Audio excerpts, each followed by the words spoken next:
reports the crowds, you know. By the way, they never report the crowd on January 6th. You know, Nikki Haley,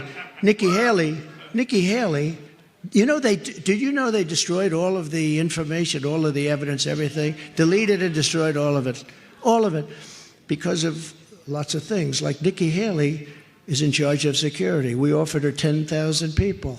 Hello and welcome to exhibit number 427,912 of Donald Trump's Brain in a Blender live on stage. Here, the guy claiming that his opponent is the one experiencing cognitive decline is suggesting that Nikki Haley, his own former United Nations ambassador, was in charge of security at the US Capitol on January 6th. But don't worry folks, he's totally fine because he took a dementia test one time. Now, what the world's premier marketing genius is doing is confusing Nikki Haley and Nancy Pelosi. And frankly, I can see how he made the mistake, what with both of them being women. Sometimes I, too, have trouble differentiating people who comprise half of the world's population from each other.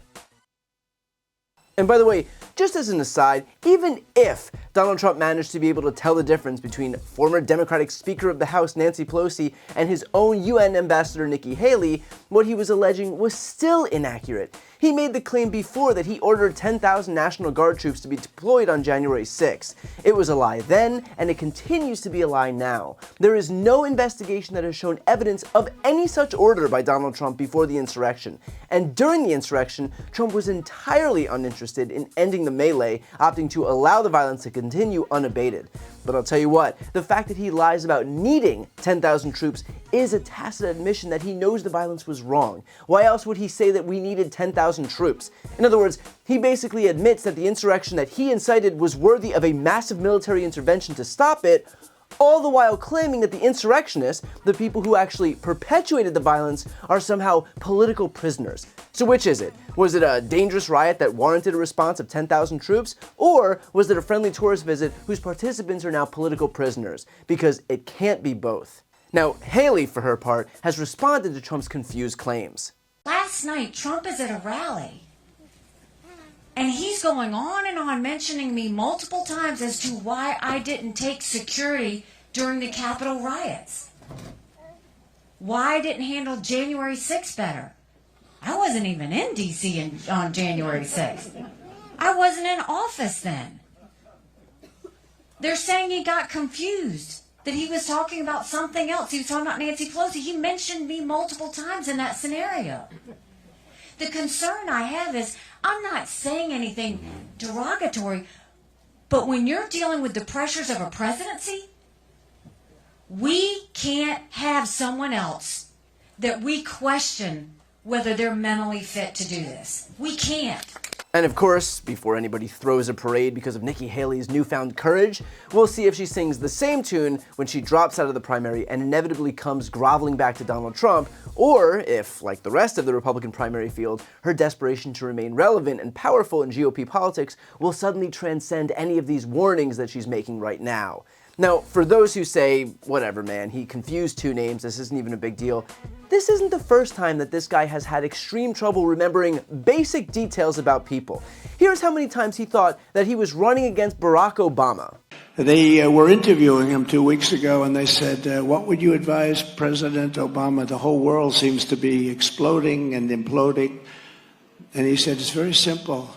He should immediately resign. And now they're getting hit very hard by the North. And I'm really shocked that the Obama administration can be out there saying, I hope they don't attack from the North. Why are they doing that? How stupid a statement.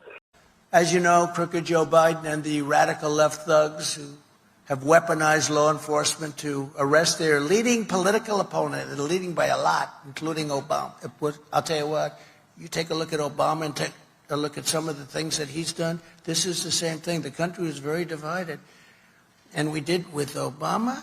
We won an election that everyone said couldn't be won. We beat Hillary Clinton. Now, you know, I used to call her Crooked Hillary. And I don't know who needs to hear this, but Donald Trump never ran against Barack Obama other than in whatever delusions he's been concocting in his head. And look, the point of all of this is not just to take shots at Trump, even though he makes it really easy to take shots at him. The point is to explain why we keep hearing this narrative that Joe Biden is in cognitive decline. It is to compensate for the fact that Donald Trump is falling apart before our very eyes.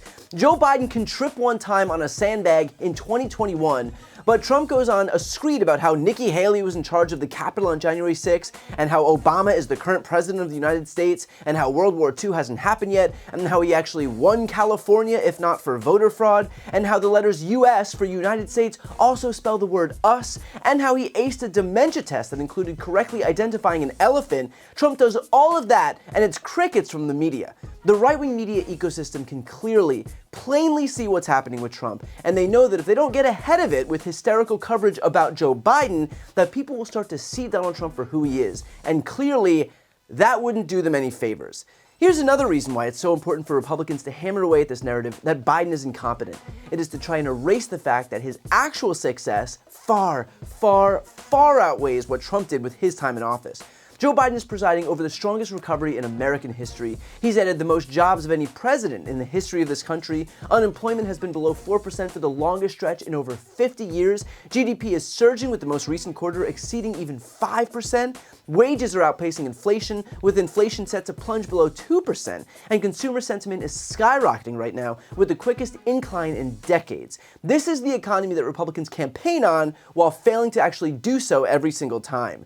Add that to the list of legislative accomplishments: the American Rescue Plan, the Inflation Reduction Act, the Infrastructure Package, the Gun Safety Law, the PACT Act, the CHIPS Act, the Reauthorization of Violence Against Women Act, codifying marriage equality into federal law, forgiving billions of dollars of student loan debt, and fortifying NATO amid Russia's war against Ukraine. Not only is Joe Biden a competent president, but he's managed the most progressive and successful presidency of our lifetimes, even turning Trump-era punchlines into actual legislative wins.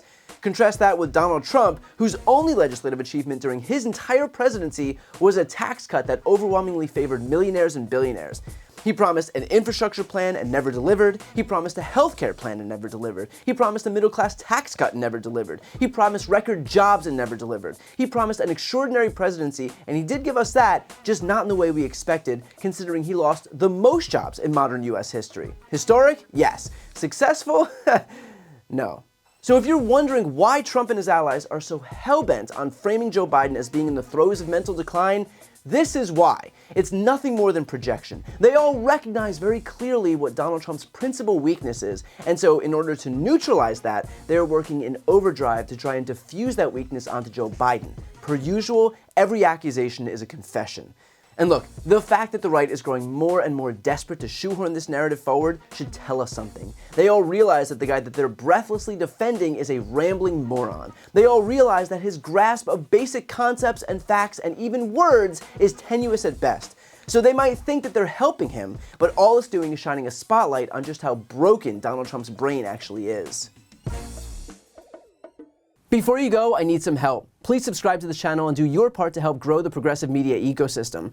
I don't do sponsorships or paid ads, I won't ask for money, but just subscribing to this channel goes a really long way, and it helps get the message out to more people. The subscribe button is right here on the screen. You can also subscribe to my Spanish language channel, which I made to reach those crucial Spanish-speaking voters. That link is on the screen too. And finally, if you want to listen to my audio podcast, you can follow that link as well. Thanks so much for watching.